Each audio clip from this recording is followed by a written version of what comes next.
Bonjour les graphes, ravi de vous retrouver pour cette nouvelle vidéo consacrée donc au Bitcoin, différentes crypto-monnaies et aux actions qui sont de près ou de loin liées à la blockchain. Donc au niveau du Bitcoin dollar, exactement la même chose que la semaine dernière, hein.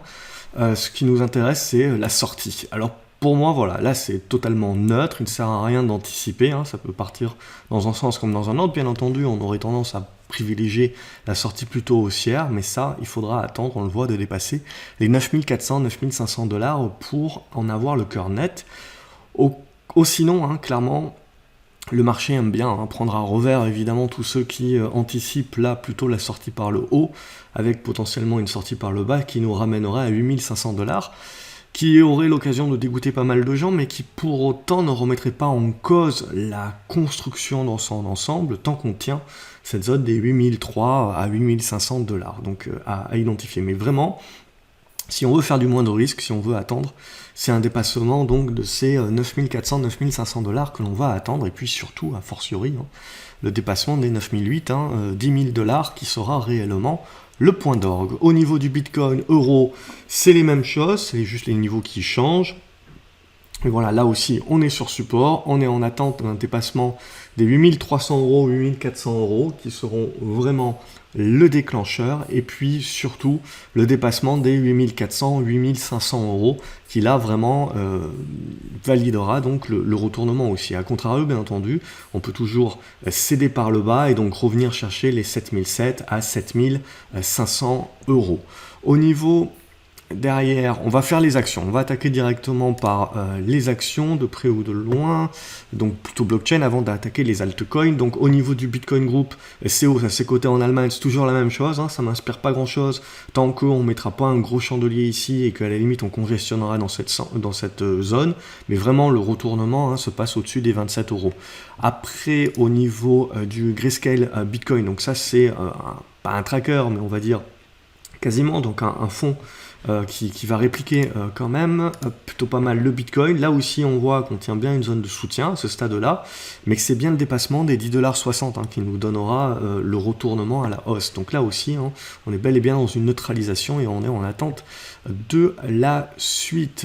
DPW Holding, ça nous fait pas grand-chose. Éventuellement, sur débordement là, des 2,25 $ à 2,40 $, il y aurait un dépassement. Il y aurait un bon dépassement pour pouvoir justement relancer la spéculation.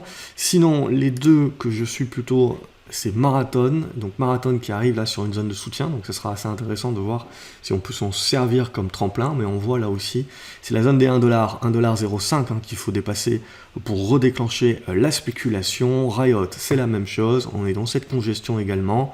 Il faudra se remettre au-dessus des 2,40 $ pour se remettre dans des bonnes dispositions. Mais surtout breaker les 2,60 $.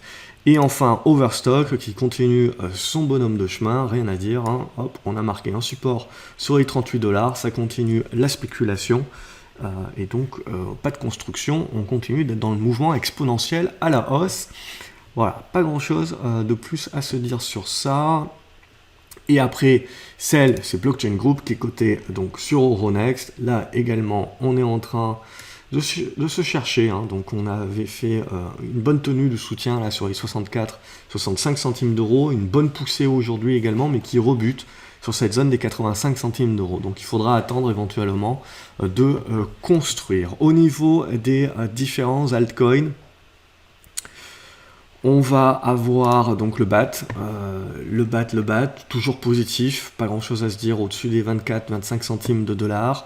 Au niveau du Bitcoin Cash, également pareil, on reste dans les constructions. Alors là, comme je vous l'avais dit la semaine dernière, au niveau des volumes, bon, je suis toujours un petit peu sceptique au niveau des volumes de Pro Real Time, qui ne sont pas forcément très pertinents, donc on va éviter de tirer des conclusions hâtives là-dessus. Mais l'idée là sur Bitcoin Cash, c'est que c'est en train de construire. Évidemment, il faudrait casser, on le voit là, les 245 $. Ça serait vraiment ça le signal de retournement. Au niveau de Cardano, on est en train de souffler un petit peu, de congestionner, mais bon, vous voyez la hausse exponentielle qu'on a mis en place.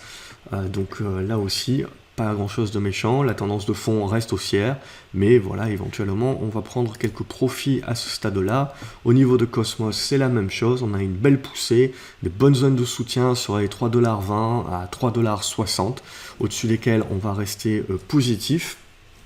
Et du coup, là aussi, éventuellement, une consolidation qui peut se mettre en place, mais pas grand-chose de méchant encore à ce stade-là. Digital Cash, donc là, le Dash, l'idée, c'est de se dire, c'est les cryptos qui sont un peu plus en retrait actuellement. On le voit, EOS, Dash, c'est un peu plus en retrait.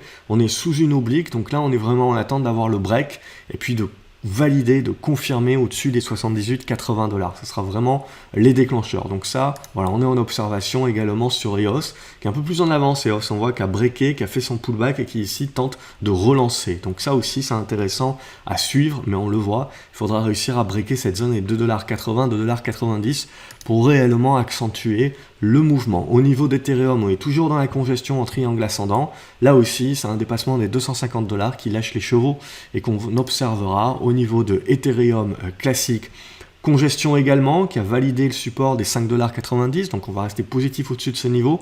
Mais vraiment, le gros morceau, deux gros morceaux à dépasser, les 6,80 $ et les 7,50 $. C'est vraiment les deux zones de morceaux, et vous dépassez ces deux morceaux-là, vous validez le retournement à la hausse également. Au niveau de Horizon, on est en train, on le voit, de casser cette congestion par le haut, comme on en avait parlé la semaine dernière, d'arriver donc sur la résistance oblique, qui pour l'instant tient, donc c'est vraiment ça qu'il va falloir lâcher. Mais là, on s'est mis dans de bonnes dispositions, donc on est positif sur Horizon, et il faudra confirmer ce côté positif en cassant les 8,70 $. Au niveau de IOTA, c'est la même chose, on est dans une bonne congestion sur le haut de la configuration, et donc ce qu'on attend vraiment, c'est le débordement des 26-27 centimes de dollars, on le voit, pour lâcher les chevaux également éventuellement. Litecoin, également une autre crypto qui est plus en retard, qui ressemble plus au Dash ou à EOS, on voit, qui est sous une oblique descendante. Donc là, c'est vraiment le débordement des 45 $ et a fortiori le débordement des 50 $ en confirmation qui déclencheront véritablement le signal de retournement à la hausse durable. Pour l'instant,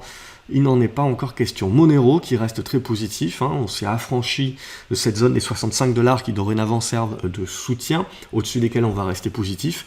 Il faudra casser les récents plus hauts pour continuer le mouvement. Au niveau de Neo, toujours une congestion qui est en train de se mettre en place. Là aussi, c'est le débordement des 11,30 $ qui va vous donner un gros signal de relance haussière. Au niveau du Nano, on est toujours dans une congestion. Là aussi, c'est positif, au-dessus des 90 centimes de dollars. Ce qu'on attend donc, c'est un débordement au-delà des 1,10 $ pour revenir tester cette zone des 1,20 $, 1,30 $, qui sera vraiment le gros morceau, on le voit, duquel s'affranchir pour vraiment lancer une tendance là aussi haussière, moindre risque, overstock. On l'a fait. Au MySgo, également une congestion qui est plutôt à plat qui se met en place. On reste positif sur la tendance, donc on voit, précédemment on a vu quelques cryptos qui étaient comme Cosmos, Cardano, qui étaient dans des bonnes spécules haussières.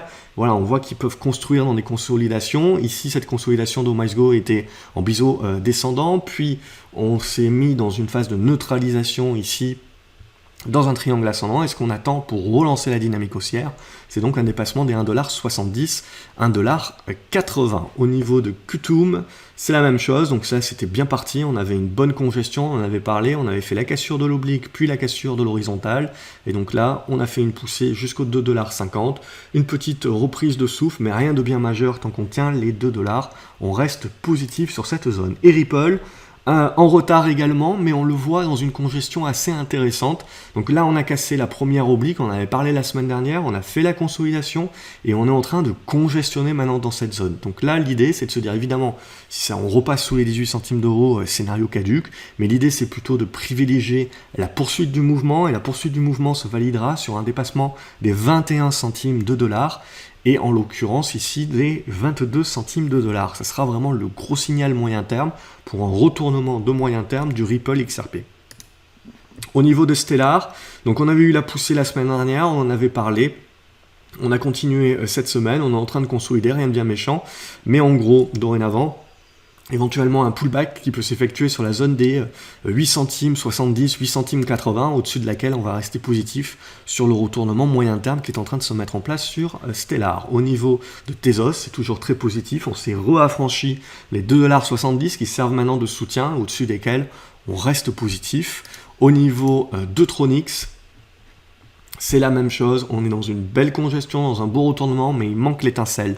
Donc là, on le voit, c'est le dépassement des 19 centimes de dollars qui déclenchera le mouvement acheteur pour certainement revenir chercher cette zone des 26-27 centimes de dollars. Au niveau de Waves, ça y est, on a fini par breaker, ça faisait un petit moment qu'on en parlait, de cette belle congestion ici, de cette oblique descendante, on l'a breaké par le haut, on est en train d'arriver sur la résistance horizontale qui peut bloquer, on le voit, qui a fait des résistances à plusieurs reprises, donc éventuellement qui pourra amener une consolidation. Cette consolidation ne sera en aucun cas une remise en cause du mouvement actuel, et ce tant qu'on va tenir la zone des 1,20$ dorénavant, et c'est le breakout de ces 1,60$, 1,70$ qui finira d'achever le mouvement de retournement de moyen terme sur Waves, donc là aussi un beau mouvement et un beau signal à suivre. Au niveau de Zcash, on est venu buter sur la zone des 65$, on est en train de consolider. Là aussi, rien qui remet en cause la tendance de fond. Tant qu'on va tenir cette zone des 51 à 54$, bien entendu, c'est cette zone-là des 64$ qu'il faut réussir à casser pour revenir chercher cette zone des 76-77$ en résistance. Et ça sera là le gros morceau qu'il faudra passer derrière pour valider un retournement beaucoup plus moyen terme, durable. Voilà un petit peu donc ce qu'on peut se dire. Donc on a justement par rapport à ce qu'on s'était dit déjà la semaine dernière, on est à peu près dans les mêmes dispositions. On voit qu'on a quand même pas mal de cryptos qui sont déjà bien partis, d'autres qui sont en continuation haussière, d'autres qui sont plus retardataires mais dans des congestions très intéressantes, et le Bitcoin qui est un peu plus en retrait, un petit peu plus neutre actuellement, et tout le monde qui le regarde et tout le monde qui attend éventuellement le break. Donc ça va se jouer, on le sait, on en a déjà parlé, ça va se jouer là cet été dans les prochaines séances, etc. Il faut faire attention éventuellement à encore des tentatives de fausse sortie, mais on le voit. On ne peut pas jurer que par Bitcoin, même si Bitcoin continue d'être majoritairement le drum beater de tendance. Mais on voit que d'autres cryptos ont donné quand même de très très bons signaux depuis déjà quelques semaines et continuent de le faire. Donc en attendant le Bitcoin, on voit que sur les altcoins, sur d'autres cryptos, il y avait quand même des choses très intéressantes à faire. C'est ce qu'on avait pu suivre ensemble.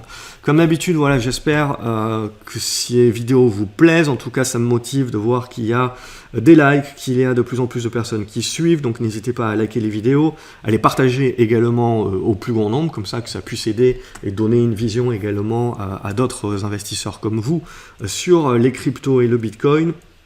Quant à moi, je vous souhaite une excellente journée, je vous donne rendez-vous pour une prochaine vidéo et dans les commentaires également pour savoir ce que vous en pensez. N'oubliez pas de vous abonner à la chaîne en cliquant sur la clochette, comme ça vous ne loupez pas les prochaines vidéos. Excellente journée une nouvelle fois et bon trade sur les cryptos. Salut!